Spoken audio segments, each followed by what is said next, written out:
अल्लाहु अल्लाहु अल्लाहु अल्लाह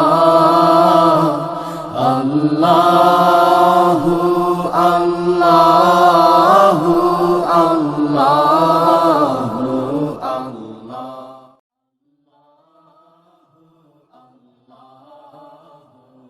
औज़ु बिल्लाहि मिनश्शैतानिर रजीम, बिस्मिल्लाहिर रहमानिर रहीम।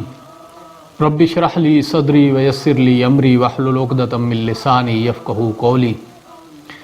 सदक़ल्लाहुल अज़ीम। सामीन गिरामी, कुरान मजीद में इरशाद बारी ताला है, शहरु रमज़ान अल्लज़ी उन्ज़िल फ़ीहिल क़ुरआन हुदल लिन्नास। इस आयत मुबारका में अल्लाह करीम ने रमज़ानुल मुबारक की अहमियत वाज़े फ़रमाई है, जिससे वाज़े तौर पर मालूम हुआ कि सिर्फ़ और सिर्फ़ इसी माह मुबारक को ये शर्फ़ हासिल है कि कुरान करीम का नुज़ूल इसी मुक़द्दस महीने में हुआ। और सिर्फ़ यही नहीं बल्कि जब से कायनात का निज़ाम कायम हुआ और आदम अलैहिस्सलातु वस्सलाम को खलीफा बनाकर भेजा गया, तो जहाँ भी इंसान की हिदायत, इस्लाह और तज़किया के लिए आसमानी दस्तूर की ज़रूरत पड़ी तो उसके नुज़ूल के लिए इसी मुक़द्दस महीने का इंतख़ाब किया गया। सुहफ़ इब्राहीम से लेकर कुरान मजीद तक तमाम रूहानी तोहफ़े, अहकाम और निज़ाम पर मुश्तमिल तमाम दस्तूर इसी माह मुक़द्दस की बरक़ात हैं। कुरान करीम रमज़ानुल मुबारक में नाजिल हुआ। सुहफ़ इब्राहीम 3 रमज़ान, तौरात मूसा अलैहिस्सलाम पर 6 रमज़ान, ज़बूर दाऊद अलैहिस्सलाम पर 18 रमज़ान और इंजील ईसा अलैहिस्सलातु वस्सलाम पर 13 रमज़ानुल मुबारक को नाजिल हुई। रमज़ानुल मुबारक को रमज़ान क्यों कहा जाता है, इसकी वजह तस्मिया क्या है, इसके बारे में मुहक्किक उलमा मुख्तलिफ राय रखते हैं।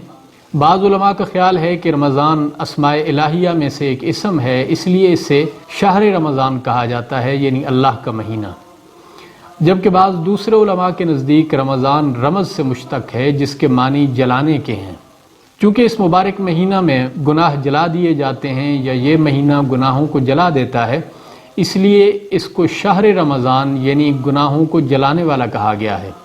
जबकि बाज़ उलमा के नज़दीक रमज़ के मानी मौसम बहार की बारिश के हैं, यानी जैसे बारिश से ज़मीन पर कोई जगह महरूम नहीं रहती और फ़िज़ा गर्द व गुबार से पाक साफ़ होकर निखर जाती है, ऐसे ही माह रमज़ान में रहमत व मग़फ़िरत खुदाबंदी की बारिश से दिलों के ज़ंग उतर जाते हैं और उसकी रहमतों और बरकतों से कोई महरूम नहीं रहता।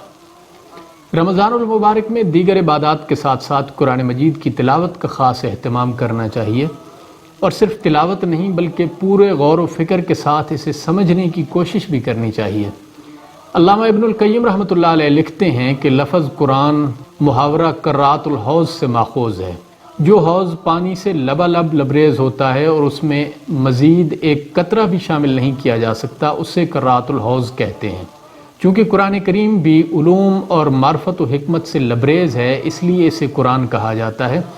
और चूँकि ये किसी मखलूक की काविश नहीं, किसी शायर व अदीब का कमाल फ़न नहीं, बल्कि अल्लाह का कलाम है, इसलिए अल्लाह रब्बुल आलमीन ने इसमें जो तासीर रखी है वो दुनिया की किसी और किताब में नहीं। मैं यहाँ आपकी दिलचस्पी के लिए इस हवाले से चंद वाक़यात भी अर्ज़ करता चलूँ।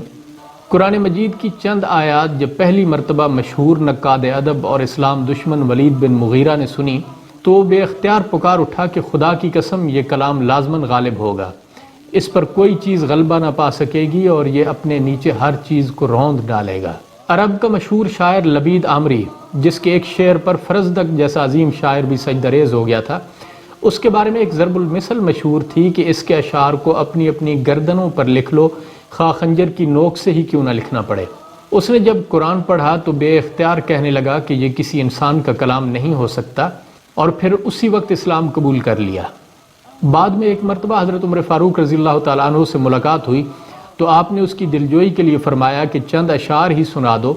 तो उसने कहा, अमीरुल मोमिनीन, जब से कुरान सुना है शायरी में कुछ मज़ा ही नहीं आता, इसलिए शायरी तो कब से छोड़ चुका हूँ। शाह हबशा नजाशी के दरबार में जब हज़रत जाफ़िर तैयार रज़ियल्लाहु ताला अन्हु ने सूरह मरियम की तिलावत फरमाई तो नजाशी जो अभी ईसाई था बेख्तियार रोने लगा, और फिर कुछ अरसा के बाद उसी नजाशी का ख़त बारगाह रिसालत माब सल्लल्लाहु अलैहि वसल्लम में पहुँचा कि मैं सल्तनत छोड़कर आपके कदमों में आना चाहता हूँ। हज़रत अबू तलहा अंसारी रज़ियल्लाहु ताला अन्हु ने कुरान मजीद की ये आयत सुनी, لن تنالوا البر حتی تنفقوا مما تحبون، یعنی نیکی کا اصل درجہ نہیں مل سکتا جب تک اللہ کی راہ میں وہ چیز نہ خرچ کر دو جو تمہیں بہت پیاری ہے۔ ان کے پاس ایک باغ تھا 50,000 سالانہ آمدنی کا۔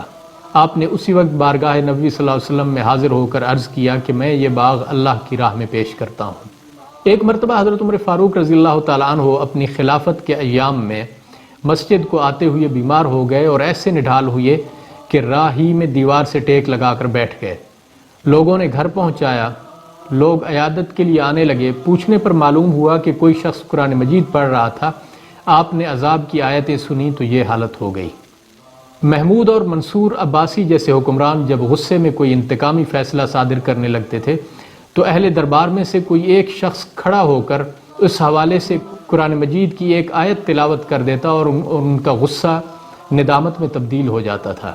ماہ رمضان کا قرآن کریم سے ایک خاص تعلق ہے، چنانچہ رمضان المبارک میں اس کا نازل ہونا، حضرت جبریل علیہ السلام کا رمضان میں رسول اللہ صلی اللہ علیہ وسلم کو قرآن مجید کا دور کرانا، تراویح میں ختم قرآن کا اہتمام کرنا، صحابہ کرام اور بزرگان دین کا رمضان المبارک میں تلاوت کا خاص اہتمام کرنا، یہ تمام امور اسی خصوصیت کو ظاہر کرتے ہیں۔ لہٰذا اس ماہ مبارک میں کثرت سے قرآن پاک کی تلاوت کرنی چاہیے۔ روزہ کی فرضیت پر مشتمل حکم ہجرت نبوی صلی اللہ علیہ وسلم کے دوسرے سال نازل ہوا۔